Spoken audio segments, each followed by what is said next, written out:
Our topic today is called the one we're starting with, the three-box model. And what's our strategic intent? So if you check, we said that this training, which we call imagining the future, you know what the meaning of the word imagining is? We use it a lot. We say, oh, imagine he or she said that. It is visualize. Put yourself in a frame of mind. If today was November 28th, 2030, what kind of company, what kind of you, what kind of me would I be? The scientists say that I am me in many sub-persons, in many subgroups. There is me the physical, there is me the spiritual, there is me the social, there is me the father, there is me the husband, there is me the public leader. Whatever I am, there should be a sense of integration that says visualize where all those elements will be in the next 7 years. So I hope that's clear. So we know that we cannot predict the future, but we can plan for it. If anybody tells you that they're in the business of predicting the future, they are lying. Because we can't. So you can visualize, you can estimate, but prediction is such a hard task that you shouldn't try. But the future is dealt with by people who plan for it. That's why we call this imagining the future. So all of us know the background of GM. It's on this program. It began, I think, in July 2007. I clearly remember. I couldn't pick. I'm good with dates, but this one I didn't remember specifically. We had a very, very difficult experience with one of our customers. And at that time we were young, and I think now with knowledge, we could probably have built an ecosystem and keep with that client. But sometimes some clients go against your values or the type of behavior you project. So we didn't agree, and we had two options.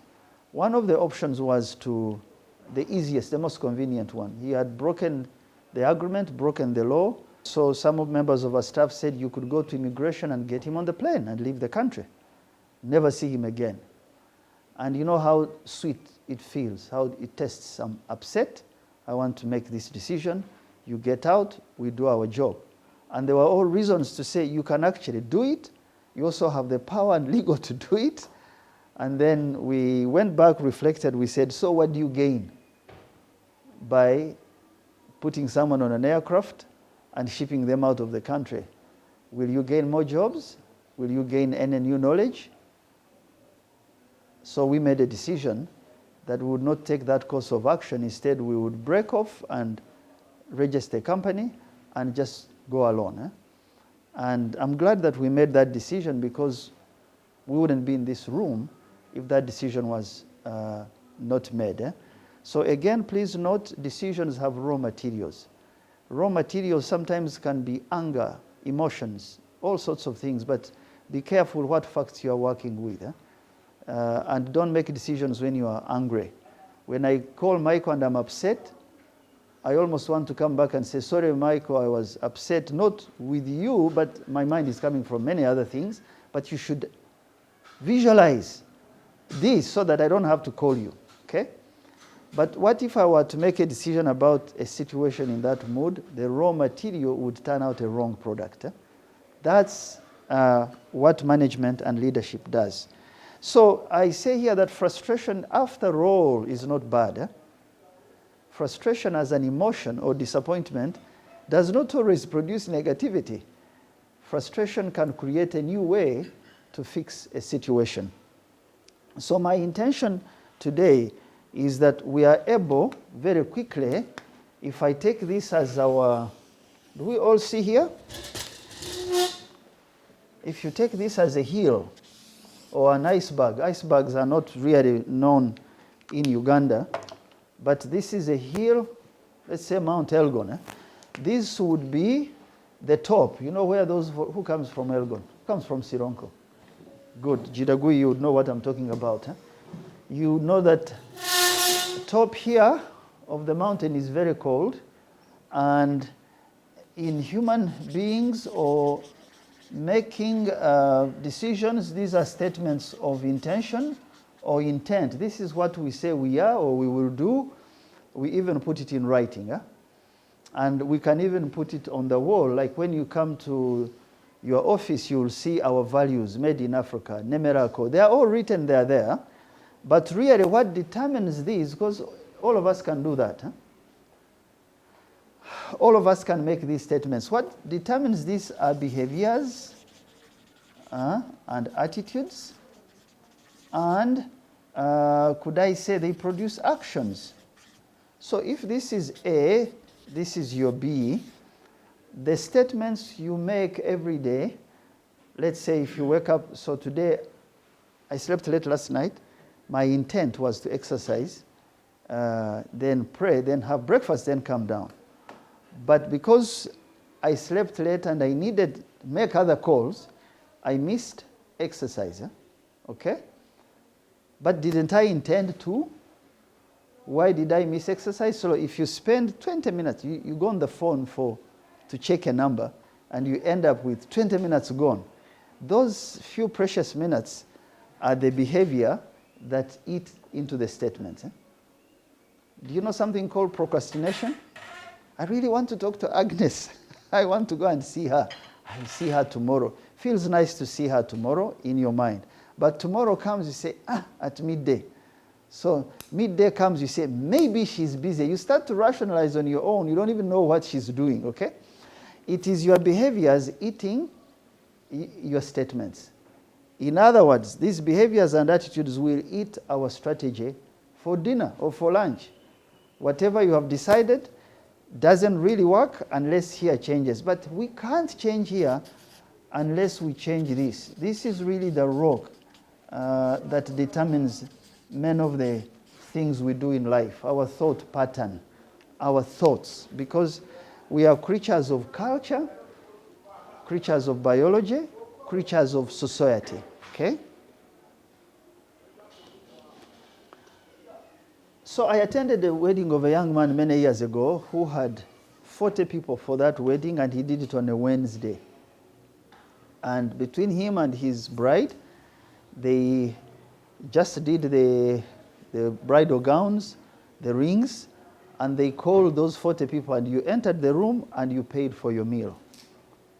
You ate what you needed, what you wanted, what you could afford.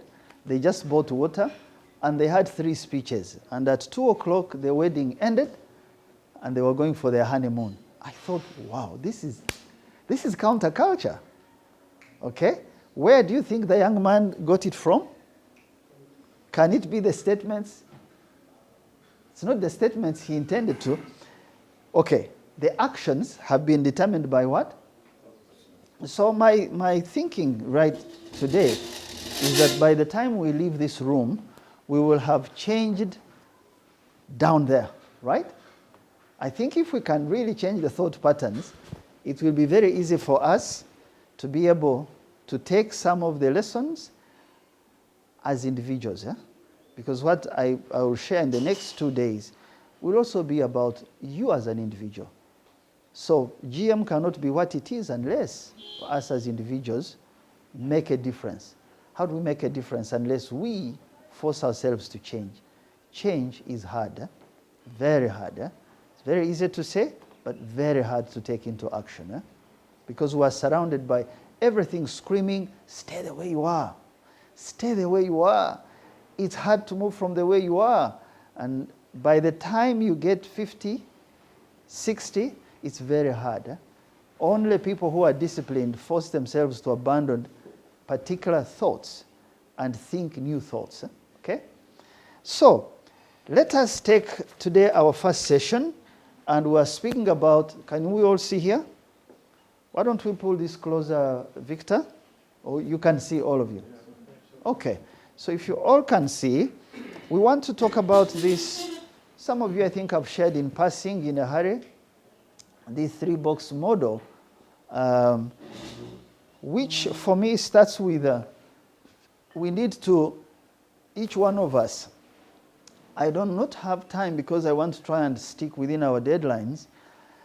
what I put here, when I say rate, the rate of change in our business, if it is disconnected with the rate of change in the industry, what happens to us?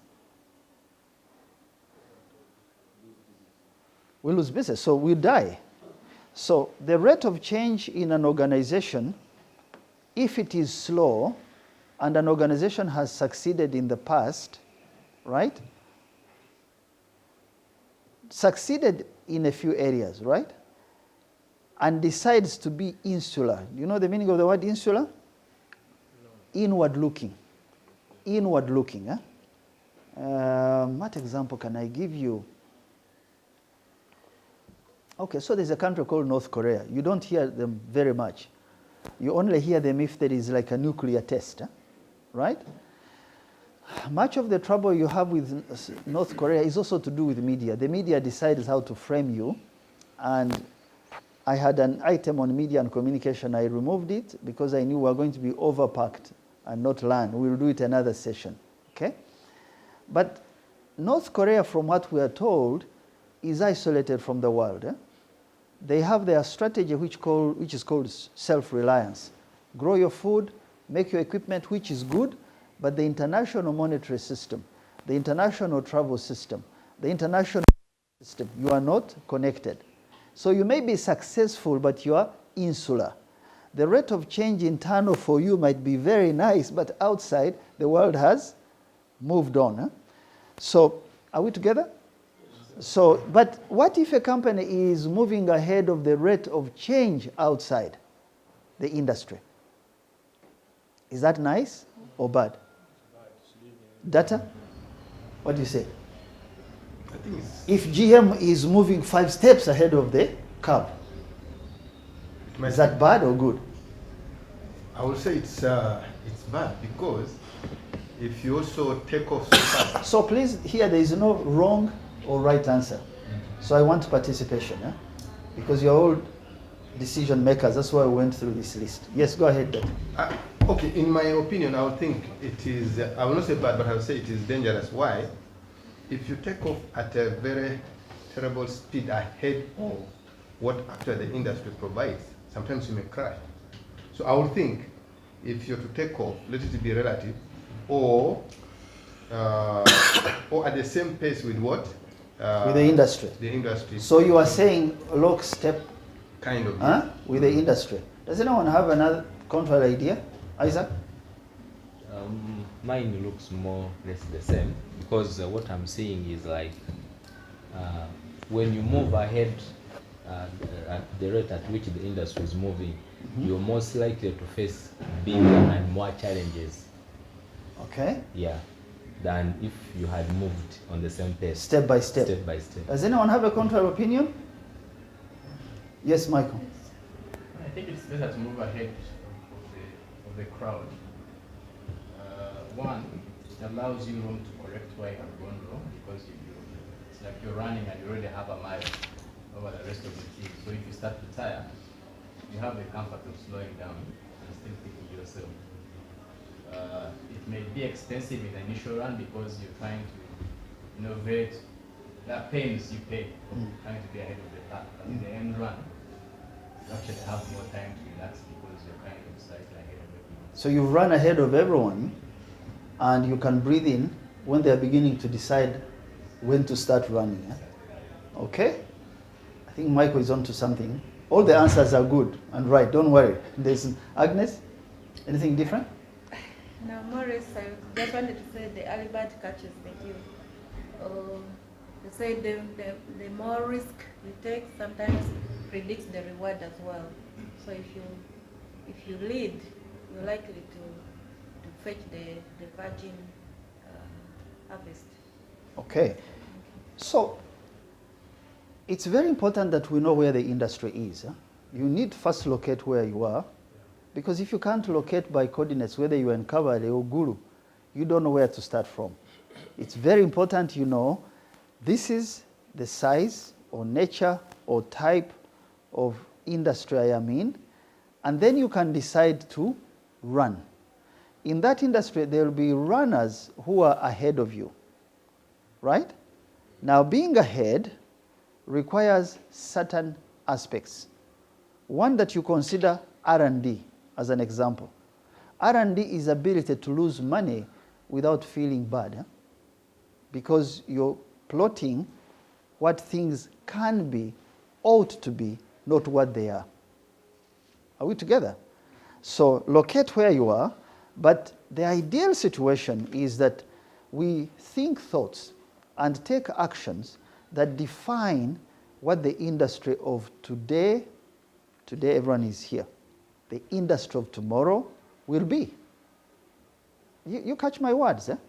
It's important that you know today, because some of us don't know today. We don't know what kind of business we are in. But our eyes should be on what if this industry were to crash by one big guy coming with either a technological tool, which is just a tool. A tool is a hoe. A hoe is not a person. Do you understand? A hoe can be replaced by a tractor. Tractor can be replaced by a drone. But who is fixing all these things? The person. So it's important that, yes, locate yourself. Locate yourself. I hope this works. No. Locate yourself, but the best position to be in is that you are the industry pace setter. If you are the industry pace setter, it means that the rate of change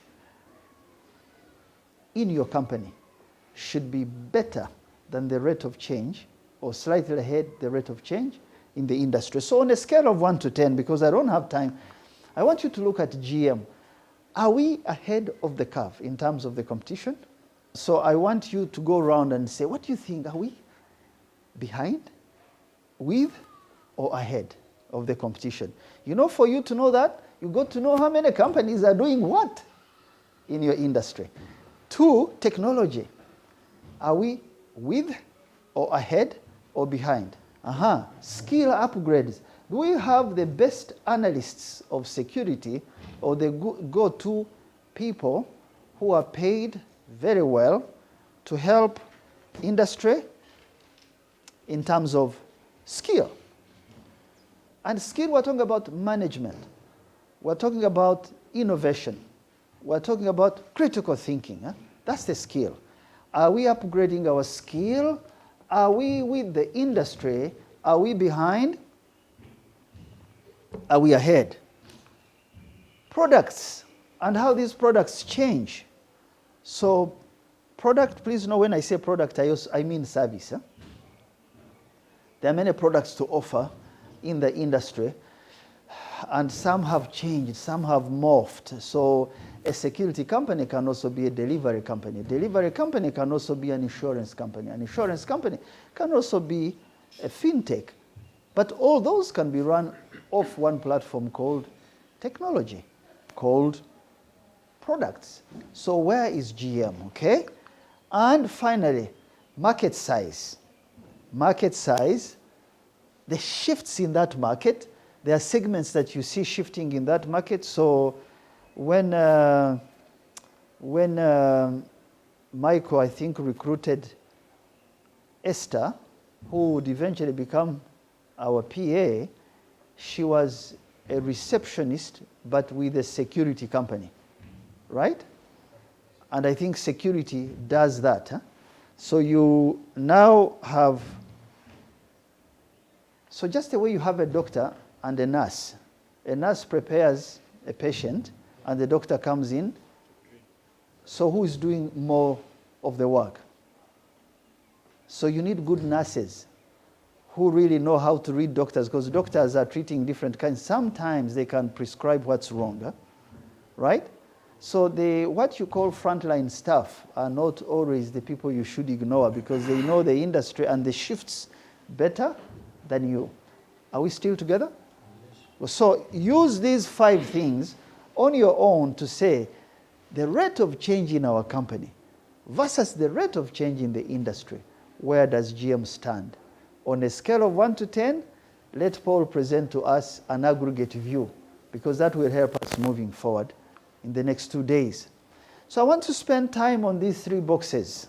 So the first box we call managing the now. Managing the now is what Agnes calls efficiencies. What if I combined, so instead of having 3 accountants, let me have one who does everything, because those other 2 I remove, I can recruit another guard, or I can do something else. Managers like you are always struggling to be effective with what they are trying to do, but they are bogged down with inefficiencies.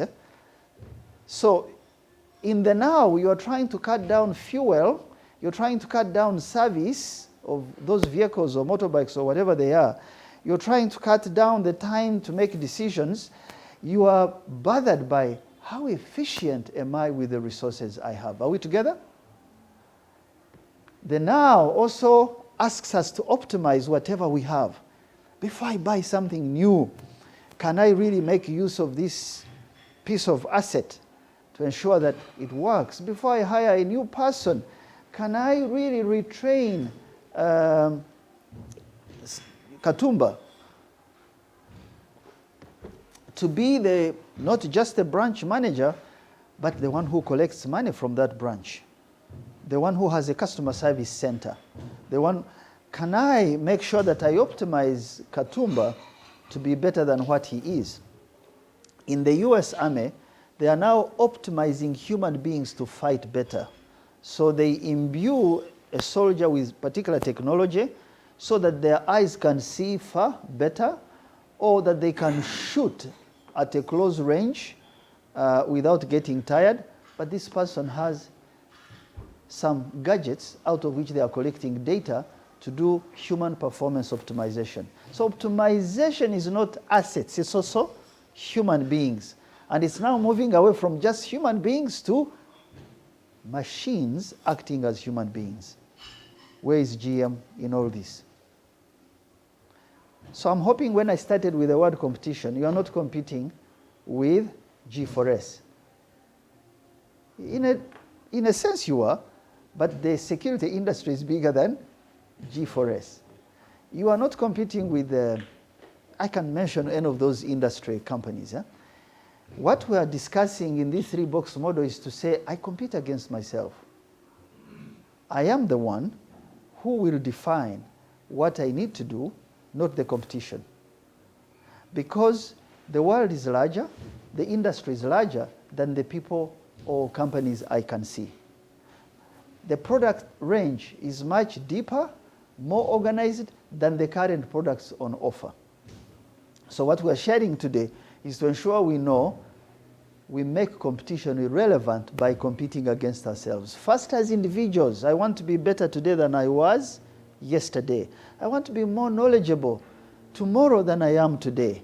I want to be ahead of the curve, what Michael was telling us. When people are preparing to go, you understand this sector very well, and you can move. If you can change yourself, you can change the business. And if you can change the business, you know what else you could change? Country. Because the country, what are we called? Citizens. The country is as good as the capabilities of its citizens and how they think. Remember that? Their thought patterns determine their behaviors. Okay. Now, so you are also bothered in the now. In box number 1, you want to deal with competition. Competition for now. This new company has just come. This company is pitching for Tororo. You are always, your mind is, and these are important things because some people in running a business don't think about these every day. So I'm asking you to think about these because they're important. Operations, I don't need to go far, you know that. This operation we're going to do tomorrow, whether it's recruitment or how will this impact my success in the now? And of course, when you hear tools like Six Sigma, has anyone heard about this? Six Sigma performance. There used to be a lady called Irene Maloney when she was in UEDCL. Six Sigma is what made her go become an MP of Bulambuli and Minister for Energy, and she disappeared. So she said, "Wait, but you were doing good Six Sigma. Why did you just go in politics?" Six Sigma is a tool that was developed in the 90s by one of the American companies to optimize performance of businesses. So Michael has a 6 Sigma of his. It's called a 12-something week. We'll see it tomorrow. All these are today. How do I manage today? How do I deal with this box? Does this have a laser pointer? Okay, just come and show me. So how do I manage this box? I can live in this box and be successful. So are we together with box number 1? So can we make money, live, grow in box number 1? If we decide that this is what we're doing for the rest of our lives in the business, I want you to be careful with each of the boxes I'm speaking about. Let's go to box number 2. It tells us that even if we are good in number 1, we have to selectively forget some of the things that we've succeeded at in box number 1. Selective forgetfulness is very intentional because many of us know that we've been taught, raised to say, wherever you have succeeded, strengthen that. That's good. But I can succeed and strengthen in an area that is dying. Or I can think that this is the only area to succeed in an industry. Because yesterday's success can create today's complacency. We know the meaning of complacency? You know, you hear what? He slept on the job. He did what? So we are heading into Christmas and festivities. Security companies, I hope, even you, antennas go up. This is when people are out of homes and offices. This is when you have break-ins. So I woke up at 3 a.m.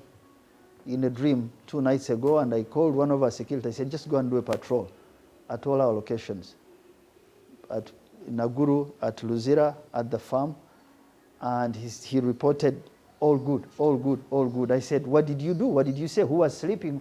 My mind is beginning to say we are entering December, right? But why do I have to think that way because we're entering December? Shouldn't that be the form of operation every day? Now, a company that is alert, in tune every day, is a company that is willing to forget yesterday and move into tomorrow because it has perfected the ground and it can disrupt itself to perform better. Are we together? Now, you have to forget what perhaps worked. Please, when I say the word forget, is not to say dump it. I'm saying it tasted good, yes, but so what? Are we together? Yes. What failed? Because we know failure can also depress us. Men after 40 have something they call midlife crisis. Some men respond to midlife crisis by running and sweating and I'm okay. I'm trying to avoid. Some take to a drink. Some don't want to go home until it's 3 a.m. so that everyone is sleeping. Okay? It's managing midlife crisis. It's what you choose to deal with the question of, I have failed at something. In other words, there are things we need to confront in business as well as in our lives. And we shouldn't feel ashamed and say, I made a mistake, but I am not the mistake. Because if you choose to be depressed, you become the mistake, okay? And then what lessons? This is very important. What lessons did we learn in box 1 in managing the present? Those lessons, some of them are great. Some of them are utter rubbish, and therefore they should not be held on to. Some are to be studied. And then what can we drop so that we are better loaded to run the marathon, the next 400 meters for tomorrow? Are we good with box 2? Are we okay with box 2? Can I move? I just want to hear yes or no. Yes. Good, okay? Now, box number 3 is where we create the future.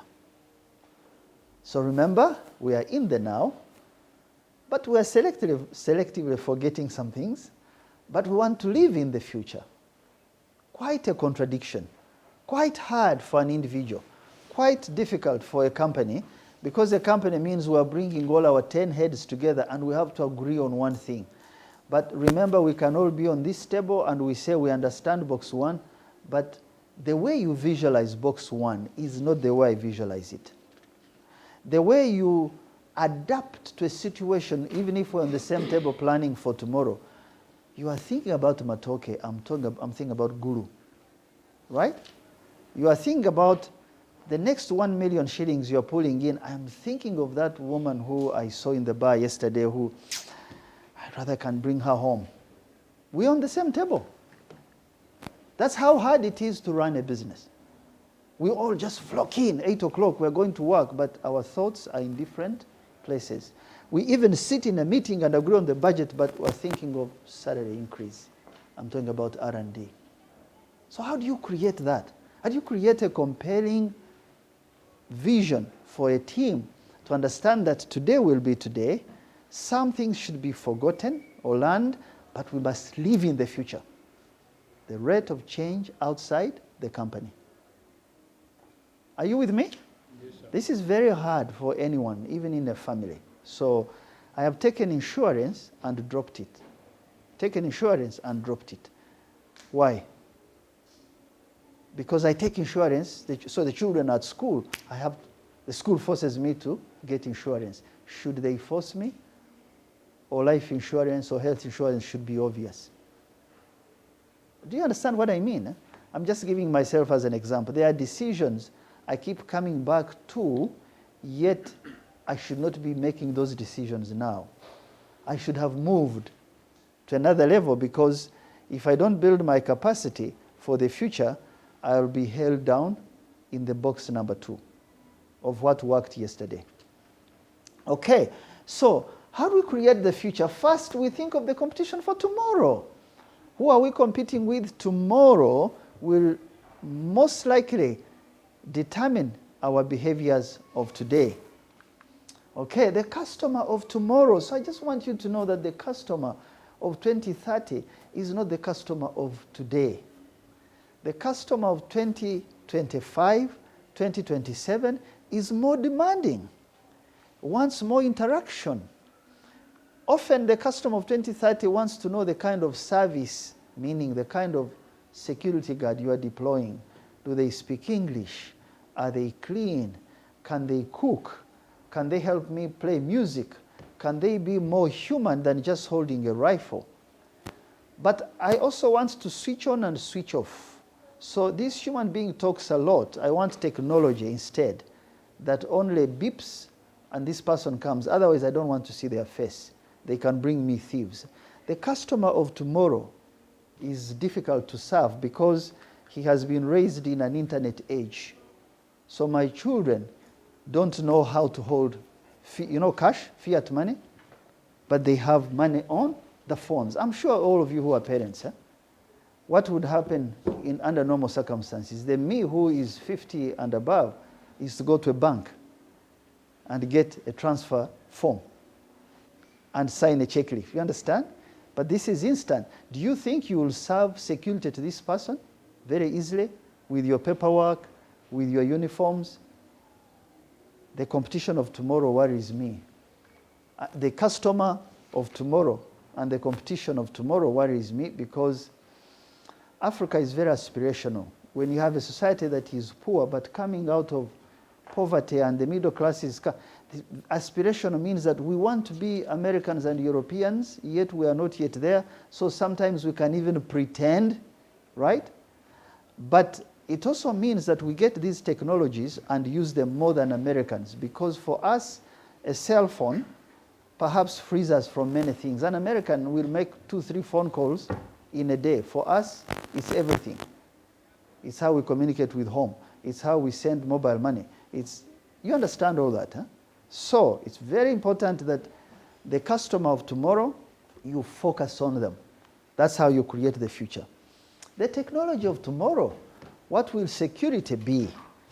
Will security be security traditionally the way we know it, or something will have changed? So each of these boxes, are you with me? I'm just summarizing each of these boxes because there's depth of study of each, whose time we don't have. Maybe in next session we will be able to do it. Each of these boxes require what? independent skills. The skill you have in box 1 may not work for you in box 3. You need skill upgrades, or you need to pull in more study, because the skill sets you thought work for you, unfortunately, do not work for creation in box number 3. What else do they require? A different kind of attitude. Why attitude? Because we are living in box 1. The things you are telling us, we don't see them. We don't visualize them. We don't think they matter. What matters today is to train more or hire more people or buy more vehicles. And there is no penalty for not thinking about box 3. Do you remember that in business? Do they penalize you for not being creative about the future? They penalize you, if they ever do now in GM, for not fulfilling a target. But a target in the now is not the same as creating a future.